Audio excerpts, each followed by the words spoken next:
এবার আওয়ামী লীগের নতুন কর্মসূচি ঘোষণা। 15 এপ্রিল সারা দেশে লকডাউন ঘোষণা। আওয়ামী লীগের কেন্দ্রীয় নেতৃত্ব আজ একটি অত্যন্ত কঠোর কর্মসূচি ঘোষণা ঘিরে দেশ জুড়ে উত্তেজনা বাড়িয়ে দিয়েছে। দলটি আগামী 15 এপ্রিল সারা দেশে সম্পূর্ণ লকডাউন ঘোষণা করেছে।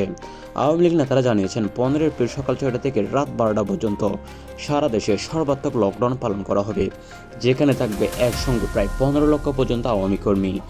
এ সময় সব ধরনের যানবাহন চলাচল, দোকানপাট, অফিস, আদালত বন্ধ থাকবে। শুধুমাত্র জরুরি সেবা, চিকিৎসা, ফায়ার সার্ভিস, বিদ্যুৎ, পানি ইত্যাদি চালু থাকবে। এই লকডাউনের মূল দাবি হলো শেখ হাসিনার নিরাপদ প্রত্যাবর্তন, আওয়ামী লীগের নিষেধাজ্ঞা পূর্ণ প্রত্যাহার, বিএনপি সরকারের পদত্যাগ ও নিরপেক্ষ তত্ত্বাবধায়ক সরকারের অধীনে নির্বাচন। দলের একজন শীর্ষ নেতা বলেন, 15 এপ্রিল সারা দেশ অচল করে দেওয়া হবে। 18 লক্ষের বেশি কর্মী সমর্থক রাস্তায় নামবে। এটা শান্তিপূর্ণ লকডাউন হবে, কিন্তু দাবি আদায় না হওয়া পর্যন্ত আমরা কর্মসূচি চালিয়ে যাব। সরকারি সূত্র জানিয়েছে, লকডাউন কেন্দ্র করে সারা দেশে নিরাপত্তা ব্যবস্থা জোরদার করা হয়েছে। বিশেষ করে ঢাকা, চট্টগ্রাম, রাজশাহী, খুলনা, সিলেট বড় শহরগুলোতে অতিরিক্ত পুলিশ, র্যাব, সেনা মোতায়েন করা হচ্ছে।